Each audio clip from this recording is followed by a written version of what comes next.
What's going on, guys? Luke here with Shift to Strength. Today we're going to talk about the inline lunge. First thing is we need to talk about why the lunge is important, okay? It is a fundamental movement pattern and it addresses both sides of the body, okay? So both legs individually. It's important for a gait or a walking, as well as maintaining symmetry between both legs, okay? So if you're someone that is super leg dominant on one side or is suffering from any asymmetries in your body, think about starting to incorporate a lunge into your routine. And you know what, guys? The lunge is often overlooked and a lot of people actually don't include it in their program. They do a lot of squats, a lot of deadlifts and leg presses and other single leg joint movements, but they fail to do single leg training in the lunge, okay? Now, I do it with all my clients. There is some form of lunge in their programming, and we're gonna make sure we get it down today. Okay, guys, so for tip number one, we wanna make sure that we're keeping the torso in line with our shin angle. So keeping a neutral position between the two. What that looks like is this. Now, when I'm going for the setup, and I'm dropping down in that lunge, you can see that that shin angle, or that lower leg, is relatively the same as my torso angle. So if I drew a line between both, they would look parallel to each other, okay? Now, when that happens, the forces are now equal between the upper and lower body, and now when I go into that lunge, there's less force being actually put on the knee, and it's able to do its job to the greatest extent possible. Okay, guys, so tip number two is breathe, brace, and then move. So we're talking here about the importance of getting stable, grounded in your position, getting a nice stable base by then breathing into the core and strengthening it, then moving, as opposed to just getting lined up and not having that stability, okay? This is important because we can lift as much as we can stabilize, and if we don't have a solid upper frame and we don't have a tight core when we begin that movement, it's gonna be a lot harder to, one, maintain balance when we're going into that lunge, and two, work with the knee, keeping it stable and set over its joints, okay? So very important to get this down.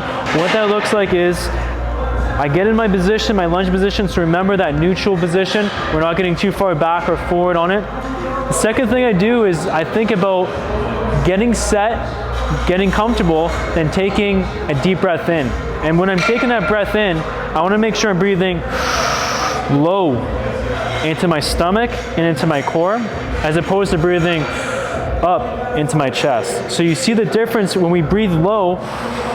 What we're doing is we're actually creating a natural weightlifting belt that then once I breathe air in, I now brace and squeeze it.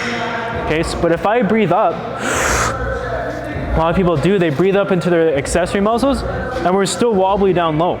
Okay guys, so for tip number three, we're gonna be discussing the 80-20 rule, okay? So what I mean by that is 80% of the weight is actually gonna be on your front foot and 20% on the rear, okay? Because what we're trying to think of when we're doing the lunge, any type of lunge variation, but in particular the inline lunge, is making sure that I'm thinking about that I'm driving most of that weight off that front foot. And the reason I say that is the knee likes compression forces. What that means is if I put pressure going through my hip, down through my knee, into my ankle, directly down, my knee really likes that, okay? But as soon as I'm up and back, and I put if I even put more weight on the back than the front, now the knee is way more unstable because I'm not applying proper pressure through the front, okay? So when people get set up, what I like to say is, make sure that we lean that torso a bit forward. So I bring my weight or my center of gravity forward a little bit. That could mean even flexing the knee slightly. So now I feel the weight shift forward. Now that doesn't mean I'm dropping my torso over top, but it does mean my whole center of gravity now moves. Tip number four, making sure we keep the joints stacked, okay? In this circumstance, that means keeping the knee right in line with my hip and my toes, because as we talked about in the beginning of the video, as soon as my knee comes out to the side or it comes in, the force is now changed, and because of that excess knee torque, we're gonna feel that uncomfortably throughout the knee, okay? So we wanna think about driving that knee straight down and back up, keeping it directly over the toes and the hips. If we do that properly, again, the knee is a hinge joint. That means it likes to go down and up. As soon as I start moving it outside that midline, the further away we get from that center of gravity, the more we're gonna start feeling that. Okay guys, so finally, tip number 5, foot positioning, super important. We're gonna talk about 2 key elements here. Number 1 is the foot spacing. So how far away am I gonna put my 2 feet? We wanna adopt a neutral position. Okay, what that looks like is when I'm setting up, I'm gonna take that first step forward, make sure I'm able to get that weight on the front. I'm not too far away, and if I'm too narrow, I come down, you're likely gonna see that heel start to rise off the ground, and you can see we're just way too close in, and you're gonna get way more force on that back leg versus if we were in that neutral position, okay? Second key element is making sure that our feet are like train tracks. So I see a lot of people when they set up, and this has to do with balance as well. Because when they set up for the lunge, they'll be too close.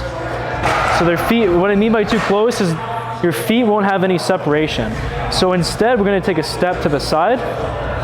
Now I just made train tracks, so 2 different spots for my feet to sit.